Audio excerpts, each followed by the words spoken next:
Hello. Today we are going to see how Newton's second law is applied to solve problems considering the action of several forces on one body. Let's get started.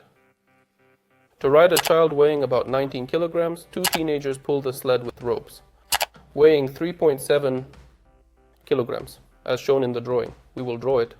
The teenagers are pulling with a force of 55 newtons each at an angle of 35 degrees relative to forward motion. The snow exerts a braking force against the motion and has a value of 57 newtons. Find the acceleration of the sled. Let's formalize the problem. The problem is to find the acceleration of the sled. And we know that the child has a mass of 19 kilograms. The sled, let's say mass M2, has a mass of 3.7 kilograms. And we know that the teenagers are each pulling on the rope with a force of 55 newtons. The direction in which the force is applied is at a 35-degree angle from the forward direction. Additionally, it has been established that the drag force measures 57 newtons.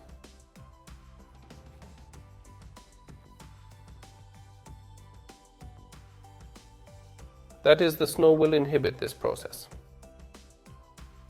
In order to draw this situation, let us try to look at this arrangement of objects from above, so that we can see how these forces are located in this case. And so the drawing from above will look as follows. This is a sled, there's a child here, and the direction of motion is horizontal, and the two forces that make up each angle. 35 degrees with respect to the direction of motion of the sled.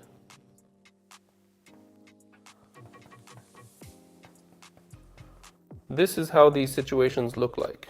And of course, the resistance from the snow will be against the motion. We should definitely show that too.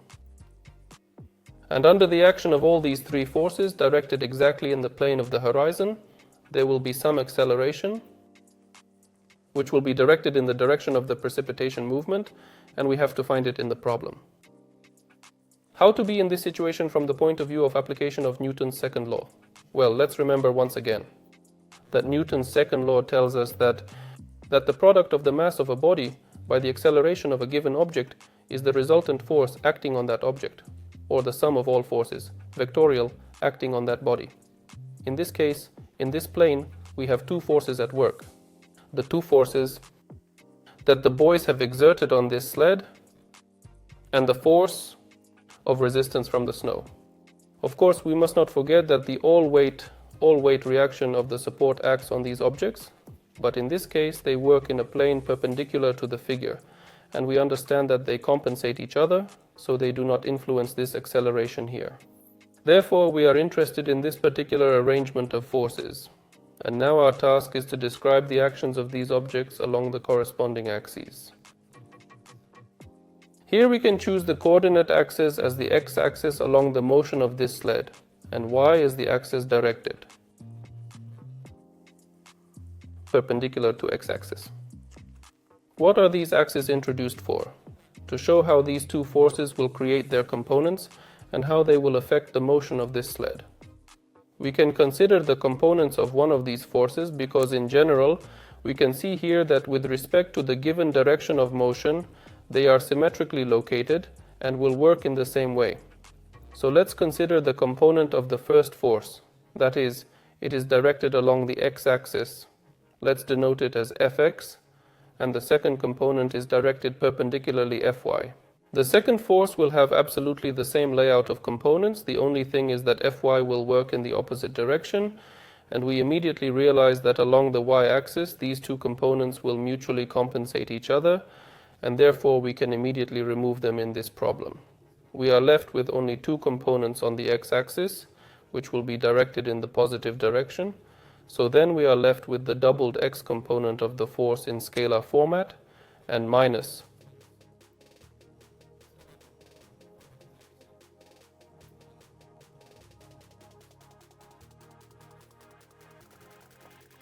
friction, which works against the x-axis. From here we can already find the acceleration of a given body. That is in this format for now. Let's write it down. And all that's left to do is to write what the x-axis component of the thrust force is. Given that it is an adjoining cathetus of the resulting triangle of forces, we will consider it through the cosine of this angle. Then we get the final formula for acceleration. It will be 2 times the force and the cosine of the angle minus the friction force and divide by the mass. But the question is what kind of mass we're talking about here. Of course, it's the mass of everything that's moving with this acceleration.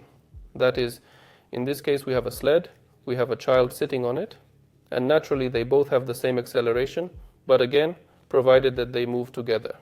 There is of course the situation that the child may start moving with a different acceleration if the sled goes faster. So in this case it is possible for the child to fall from the sled. In this case we must take into account the fact that between the child and the sled there is also its own internal friction, which should create adhesion and allow these objects to move together as one. This is assuming that the sled does not have a backrest. It is possible to fantasize a little and to describe the further history of this task, taking into account this nuance. So then we have the final formula for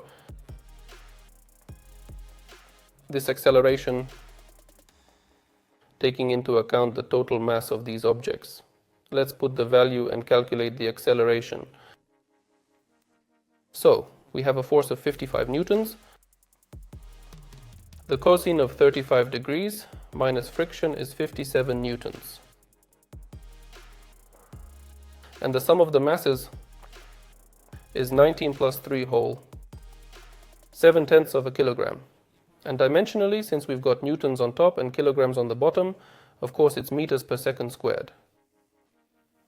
So, after the calculation, you and I get a value of about 1.5 meters per second squared, which is reasonable for this situation. So, this is how you can apply Newton's second law, taking into account the action of several forces on a given body and taking into account that the forces may act at different angles to the direction of motion. Be sure to take this into account and connect the appropriate vector diagrams. That's all for now. See you in the next lessons. Goodbye.